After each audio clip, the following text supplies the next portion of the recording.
Good morning दोस्तों। मैं आशा। आज हम वस्त्र विज्ञान की गृह विज्ञान पढ़ते हैं। जैसा कि आप लोग जानते हैं कि आज हम होम साइंस की क्लास लेकर के आए हैं। होम साइंस में भी हम आप इस पिछली कक्षा में हम लोग पढ़ा है कि वस्त्र विज्ञान कहते किसको है, उसके क्या इतिहास, उसके इतिहास के बारे में हम लोग ने पढ़ा है। फिर पढ़ा है कि रेशे से किसकी उत्पत्ति होती है, धागे की उत्पत्ति कैसे होती है, धागे से क्या बनता है, वस्त्र बनता है, वस्त्र से उसके बाद हम लोग एक वस्त्र तैयार करते हैं जो पहनने योग्य बनता है। तो उसकी छोटी इकाई हम लोग पढ़े हैं कि वस्त्र विज्ञान की चीज़ें, वस्त्र की सबसे छोटी इकाई को तंतु यानी रेशा कहते हैं। तंतु कहते हैं रेशा, जिसको रेशा भी बोलते हैं, तंतु भी बोलते हैं, उसको फाइबर भी बोलते हैं इंग्लिश में। तो हम लोगों ने आज तक कल ये सब हमने इतना सब कवर किया है। आज हम पढ़ने जा रहे हैं कि तंतु के वर्गीकरण के बारे में पढ़ने जा रहे हैं। ठीक है, तंतु के वर्गीकरण कैसे होता है, किस प्रकार करते हैं, उसके बारे में आज हम पढ़ने जा रहे हैं। ठीक, तो चलिए पढ़ते हैं तंतु का वर्गीकरण। तंतुओं का वर्गीकरण, इसके बारे में हम पढ़ेंगे। ठीक है, आप लोग थोड़ा ध्यान दीजिएगा।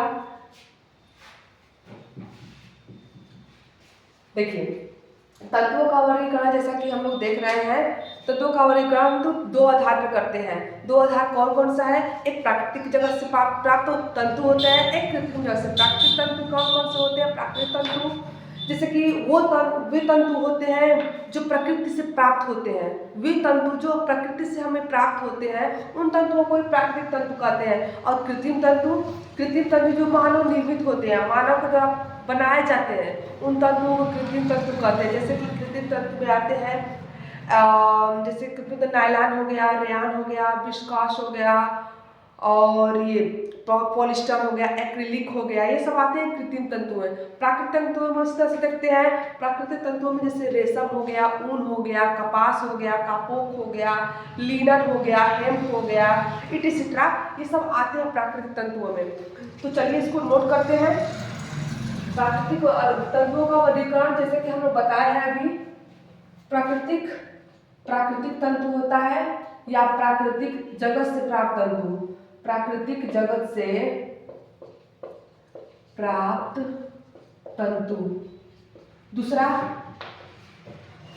होता है कृत्रिम जगत से प्राप्त तंतु या कृत्रिम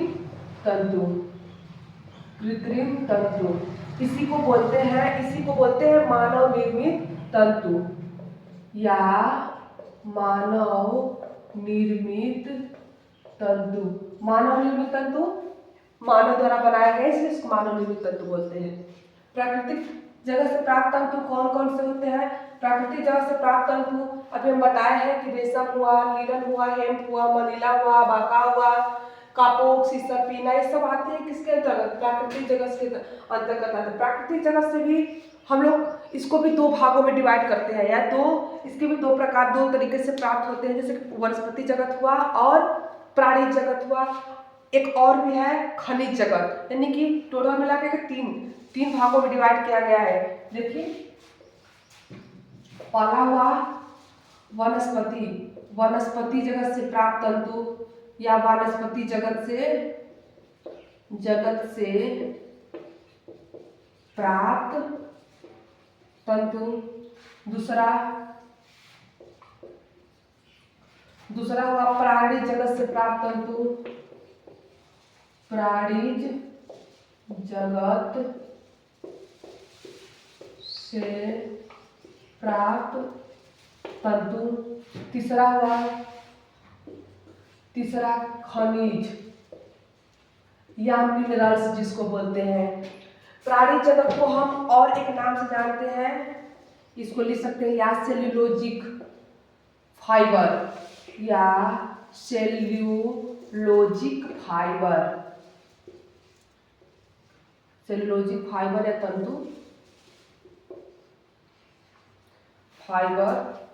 तंतु, इसको बोलते हैं प्रोटीन जगत।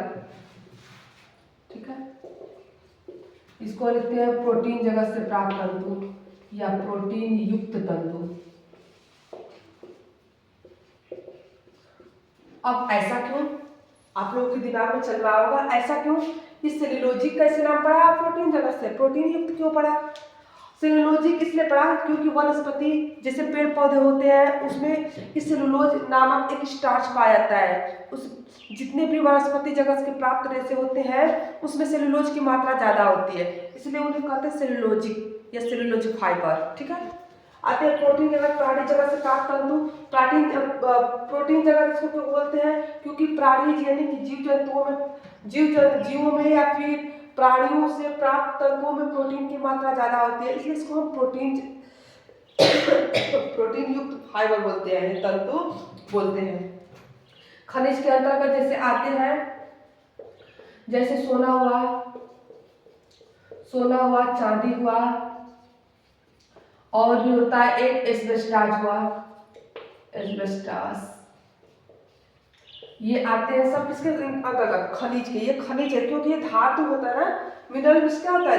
धातुओं से ये सब धातु जो भी आते हैं वो खनिज से प्राप्त होते हैं, इसलिए हम लोग बोलते हैं इसको क्या? खनिज फाइबर। ठीक है। चलिए, वनस्पति जगत से प्राप्त तंतु कौन कौन से होते हैं उसके बारे में हम लोग चर्चा करते हैं। पहला हुआ, इसको भी 3 भागों में डिवाइड किया गया है। देखिए कौन कौन सा है। बीज से प्राप्त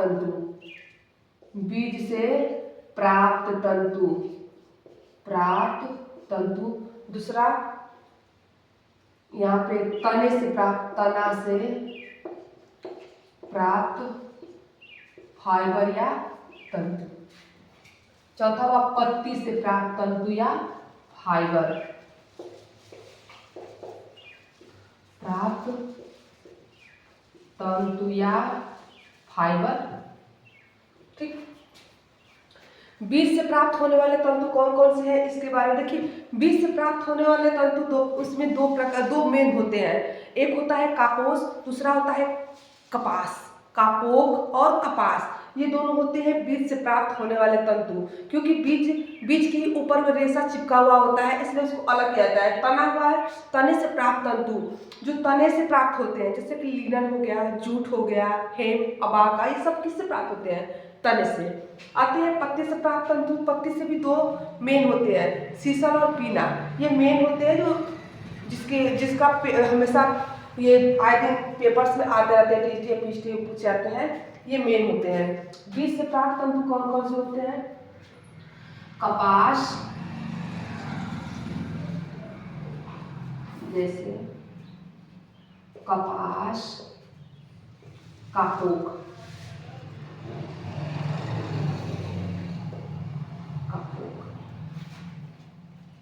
अब इससे प्राप्त तंतु कौन कौन से हैं? जैसे लिनन या फिर रेमी, अबाका, जूट आदि। पत्ती से प्राप्त तंतु अभी बताया है कौन कौन से हैं। सीसल हुआ, पीना। ठीक। ये रहा वनस्पति से प्राप्त होने वाले तंतु कौन कौन से हैं।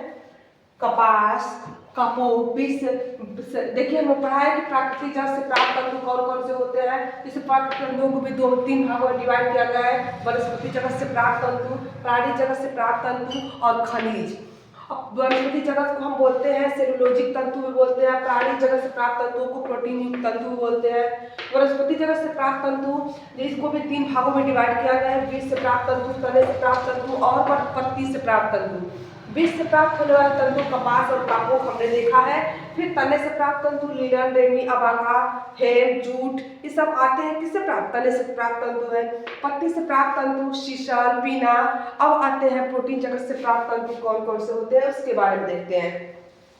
तो प्रोटीन जगत से प्राप्त तंतु यहाँ पे लिख दे रहे हैं। ठीक, यहाँ पे प्रोटीन जगत से प्राप्त तंतु 2 में आते हैं, जैसे रेशम हुआ, रेशम और एक और है ऊन।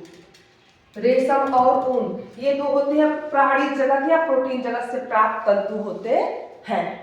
ठीक है।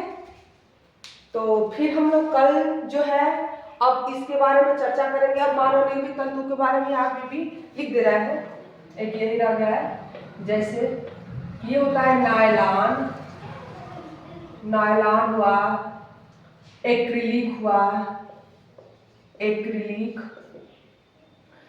रेयान हुआ, विस्कॉस रेयान। ये सब किसके अंतर्गत आते हैं? कृत्रिम जगत के कृत्रिम रेशे प्राप्त जो होते हैं उसे कृत्रिम रेशे, जिस हम बोले हैं अभी मानव के द्वारा ये सब बनाए जाते हैं रेशों को, इसलिए इन्हें कृत्रिम रेशा या मानव निर्मित रेशा बोलते हैं। तो आप लोग कमेंट में जरूर बताइएगा कि मेरा यह क्लास आज का कैसा आप लोगों को लगा। अगर हेल्पफुल, वैसे तो हेल्पफुल तो बहुत अच्छे ये रहता है हमारे जो कॉम्पिटिटिव एग्जाम्स होते हैं उनके लिए। तो आप लोग कमेंट में जरूर बताइएगा, फॉलो करिएगा, सब्सक्राइब कर लीजिएगा मेरे चैनल को।